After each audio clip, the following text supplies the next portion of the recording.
आप लोगों ने कई बार मुझसे पूछा है कि सर जब आप आध्यात्म की बात करते हैं, बुद्धत्व, एनलाइटेंड की बात करते हैं, तो आप अक्सर महापुरुषों के एग्जाम्पल देते हैं। क्या पुरुष की योनि में ही सरलता से आत्मज्ञान पाया जा सकता है?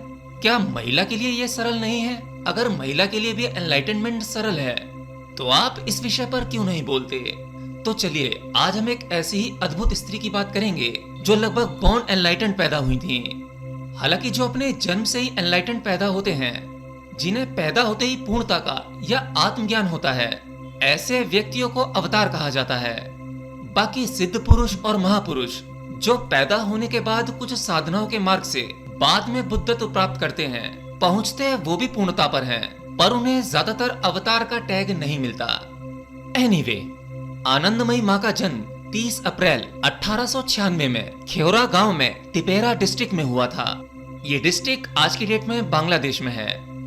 यही वो अद्भुत दिन था जब प्रकृति ने एक स्त्री के शरीर को परमात्मा को प्रवेश करने के लिए निमित्त बनाया था। उनके माता पिता विपिन भट्टाचार्य और मोक्षदा सुंदरी देवी ने उनका नाम निर्मला सुंदरी देवी रखा था। निर्मला सुंदरी देवी के पैदा होने के बाद ही जो उनका बचपन था, उन्हें अपने बचपन से ही किसी भी प्रकार के सांसारिक जीवन में कोई खास मोह नहीं था। मतलब सांसारिक चीजों से और सांसारिक बंधनों से उन्हें कोई खास लगाव नहीं था। वो अक्सर प्रकृति के सौंदर्य में डूबी रहती थीं, जिसके चलते उनके माँ बाप को एक चिंता सताती थी कि कहीं उनकी पुत्री का मानसिक विकास तो नहीं रुक गया। एक बार तो निर्मला सुंदरी देवी की माँ का स्वास्थ्य अत्यंत ज्यादा बिगड़ गया, परंतु फिर भी निर्मला सुंदरी देवी इससे चिंतित होने की बजाय बिल्कुल शांत रहीं। 1908 जब वो मात्र 12 साल की थीं, उनका विवाह अपनी उम्र से कुछ साल बड़े रमानी मोहन चक्रवर्ती से करा दिया गया। विवाह के बाद भी वो घर के सारे काम करते हुए भी वो अपने अंदर ही डूबी रहती हैं। उनकी वो रहस्यमय ध्यानस्थ आंखें किसी और ही दुनिया की खबर देती थीं। जब वो 17 साल की थीं, तो उनके पति जो कि अस्ट्राग्राम में नौकरी करते थे, वो उनके साथ आ जाती हैं। शुरुआत में उनके पति काफी परेशान रहते थे क्योंकि उनका वैवाहिक जीवन बाकी लोगों की तरह नहीं था। यानी जब भी वो काम इच्छा लेकर निर्मला देवी के पास जाते, कभी निर्मला देवी का शरीर अकड़ जाता। ऐसे में उनके पति घबराकर उनसे दूर हो जाते थे।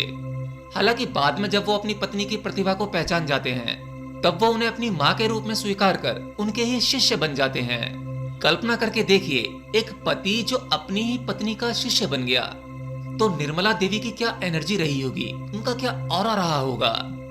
जब उनके पति उनसे दीक्षा लेते हैं, तो माँ उन्हें प्यार से भोलेनाथ का नाम देती हैं। फिर उसी अष्टाग्राम स्थान पर माँ निर्मला सुंदरी देवी को कुछ चमत्कारिक रूप से आध्यात्मिक अनुभव होने लग जाते हैं।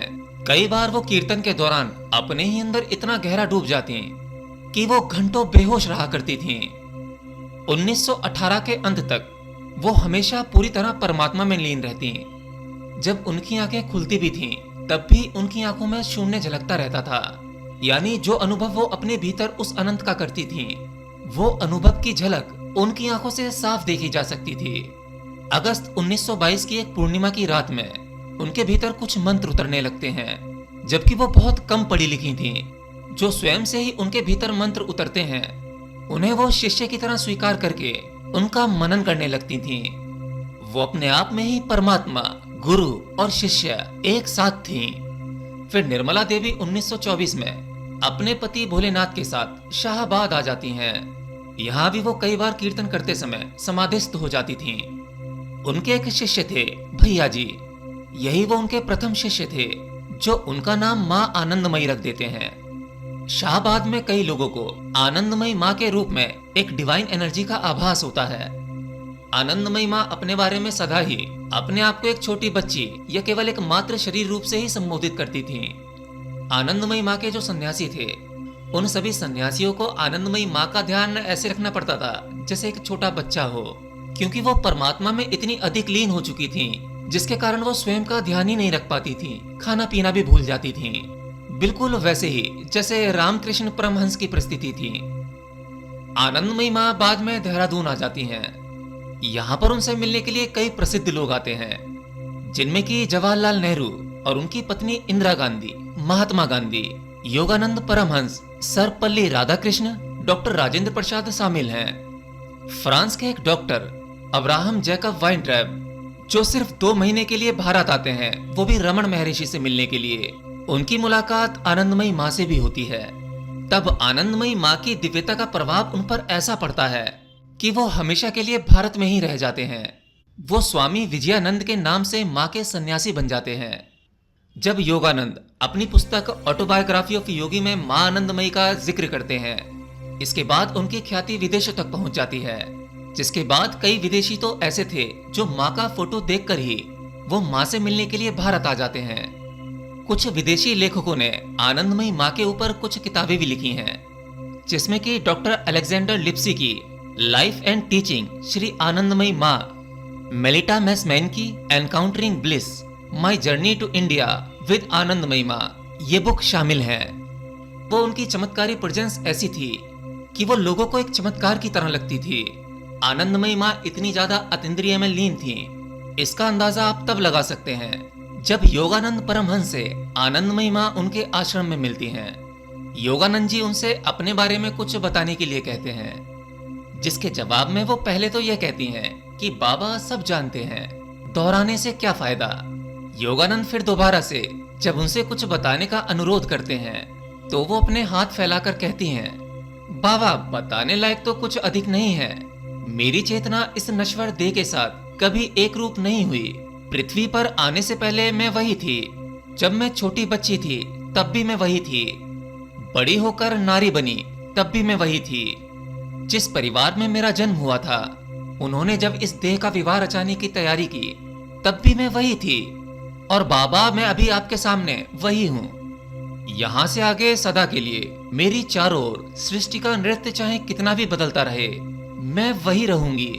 यह कहकर वो गहरी ध्यान अवस्था में लीन हो जाती हैं। यहाँ एक बात नोटिस करने वाली है कि भले ही माँ आनंदमयी की यात्रा योगानंद से गहरी है, लेकिन फिर भी वो बाबा यानी परमहंस को बाबा कह के संबोधित करती हैं। अब यहाँ ध्यान देने वाली बात यह है कि जब वो परमहंस योगानंद को बाबा कह के संबोधित कर रही होती हैं, तब वो योगानंद के भीतर विराजमान वो परमात्मा उसी से संवाद कर रही होती हैं। इसी की वजह से वो पहला उत्तर देती हैं कि बाबा सब जानते हैं, दोहराने से क्या होगा। ऐसी एक घटना तब की है जब आनंदमयी माँ और ओशो मिलते हैं। ओशो आनंदमयी माँ को देखकर उनसे कुछ गाने के लिए कहते हैं और गीत गाते ही माँ समाधि में लीन होने लगती हैं, जिसके कारण उनके बीच कुछ ज्यादा बात नहीं हो पाती। फिर ओशो वहां से चले जाते हैं। जब ओशो के सन्यासी उनसे पूछते हैं कि आप आनंदमयी माँ से बात किए बिना ही चले आए, ऐसा क्यों? तो इस बात पर ओशो कहते हैं कि वहां बात करने जैसा कुछ था ही नहीं। और ओशो कहते भी थे कि पूर्ण कभी पूर्ण से संवाद नहीं करता। उन्होंने ये भी जिक्र किया है कि कई बार बुद्ध और महावीर एक ही सराय में ठहरे होते थे, लेकिन कभी भी उन दोनों के बीच मिलना हो ही नहीं पाया। बुद्ध पुरुषों के मूल स्वरूप ऐसे स्तर पर होते हैं कि उनके बीच मिलना संभव नहीं होता। आनंदमयी माँ अपने बचपन से ही परमात्मा में लीन थीं। असल में कई साधक अपनी साधना के दौरान परमात्मा के बहुत नजदीक पहुंच जाते हैं, पर एक आखिरी कदम फिर भी रह जाता है। वो पूर्णता के बिल्कुल नजदीक होते हैं, लेकिन किसी कारणवश उनका ये शरीर रूपी वाहन साथ नहीं दे पाता, किसी कारण गिर जाता है, नष्ट हो जाता है।